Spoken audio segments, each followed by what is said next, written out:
Halo semuanya, selamat datang lagi di sesi bedah materi kita.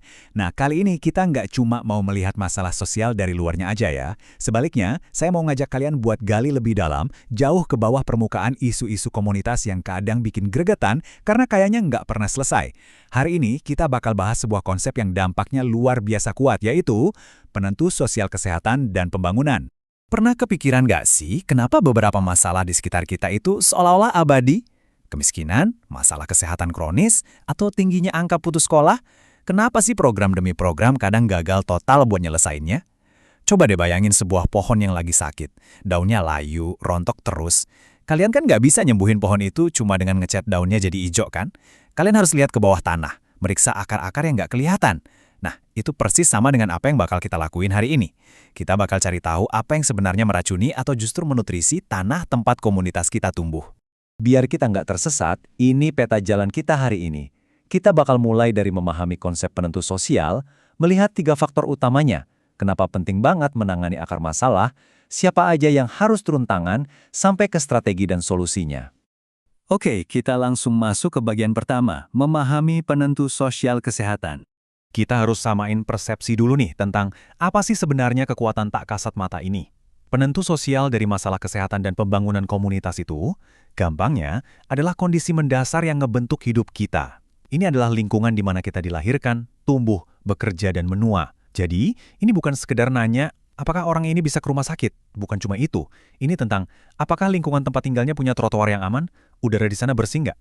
Mereka punya pekerjaan yang layak nggak? Ini tuh ibarat panggung utama yang nentuin gimana jalan cerita hidup seseorang bakal bergulir. Lanjut ke bagian kedua, 3 faktor penentu utama. Kalau penentu sosial itu fondasinya, terus apa dong? Pilar-pilar raksasa yang menopang atau malah membebani komunitas kita? Materi kita secara gamblang menyoroti 3 faktor utama nih. Pertama, ketimpangan ekonomi, alias seberapa besar sih jurang antara yang kaya dan yang miskin di suatu daerah? Kedua, keterhubungan sosial, seberapa erat ikatan antar tetangga? Apakah mereka saling peduli atau malah hidup masing-masing? Dan yang ketiga, ini menarik banget, rasa efikasi. Ini murni soal keyakinan. Apakah orang-orang di situ beneran percaya kalau mereka punya kekuatan buat nyiptain perubahan? Soalnya, kalau sebuah komunitas udah kehilangan harapan, ya perubahan nggak akan pernah terjadi. Nah, ketiga pilar tadi efeknya berasa banget loh di dunia nyata. Mereka menciptakan ketidakadilan dalam 3 hal besar. Seberapa sering kelompok tertentu terpapar risiko, seberapa rentan mereka saat ada masalah, dan ujung-ujungnya konsekuensi apa yang harus mereka tanggung. Makanya, kalau ada satu krisis yang sama, katakanlah pandemi, satu kelompok bisa hancur lebur, sementara kelompok lain bisa bangkit dengan cepat. Semuanya bermuara pada kerentanan yang udah nggak adil dari awal. Kalau kita perbesar lagi fokus kita, pilar-pilar besar tadi itu bercabang jadi faktor-faktor yang sangat nyata di lapangan. Kita ngomongin bias ras dan etnis yang masih mendarah daging, benturan budaya, cara media nge-framing suatu isu, kebijakan politik, kondisi rumah yang sebenarnya, dan bahkan geografi. Serius, kode pos tempat kalian tinggal itu secara harfiah bisa nentuin prospek kesehatan dan umur panjang kalian. Gila banget kan? Tapi emang itu kenyataannya. Masuk ke bagian ketiga, pentingnya menangani akar masalah. Mungkin sekarang kalian mikir, ngapain sih repot-repot ngebedah teori sosial kalau ada masalah darurat di depan mata? Nah, ini dia pertempuran klasiknya. Memperbaiki gejala versus menyelesaikan akar masalah. Ngebenerin gejala doang itu ibarat nempelin plester di luka yang dalam tanpa dijahit. Kalian bakal bolak-balik terus buat ganti plester itu. Padahal, kerja keras buat nyembuhin akar penyebabnya lah yang bakal bener-bener menghentikan pendarahan itu secara permanen. Mengatasi akar masalah ini punya manfaat yang luar biasa masif. Nggak cuma nyelesain masalah buat jangka panjang, tapi anehnya, pendekatan ini sering banget bikin isu jangka pendek ikut kelar. Terus, ini juga jauh lebih beresonansi buat mereka yang ngalamin masalahnya setiap hari. Pas kita ngomongin akar penderitaan mereka jadi ngerasa didengar. Dan satu lagi, ini ngasih peluang emas buat ngebangun jiwa kepemimpinan langsung dari dalam komunitas itu sendiri. Terus, kapan pendekatan ini benar-benar wajib kita pakai?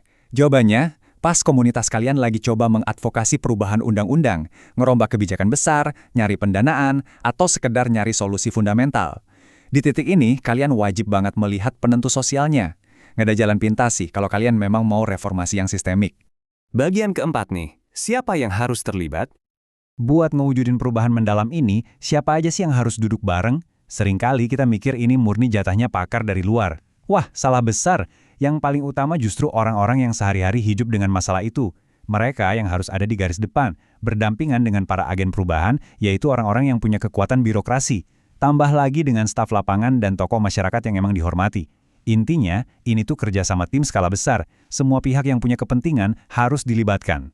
Dan kita sampai di bagian kelima, strategi identifikasi dan solusi. Sekarang kita bahas prakteknya ya, gimana cara nerapin ini di lingkungan kalian sendiri. Ini dia, 4 langkah strategisnya. Pertama, nilai komunitas kalian secara objektif. Kedua, langsung tanya ke warga lokal, karena merekalah ahli sejati di kehidupan mereka sendiri. Ketiga, pakai pemikiran kritis kalian, jangan langsung puas sama jawaban pertama. Dan yang paling penting, ajukan pertanyaan yang tepat. Jangan cuma nanya, apa sih yang salah? Tapi tanyalah, kenapa ya kondisi ini bisa dibiarkan terjadi di sini?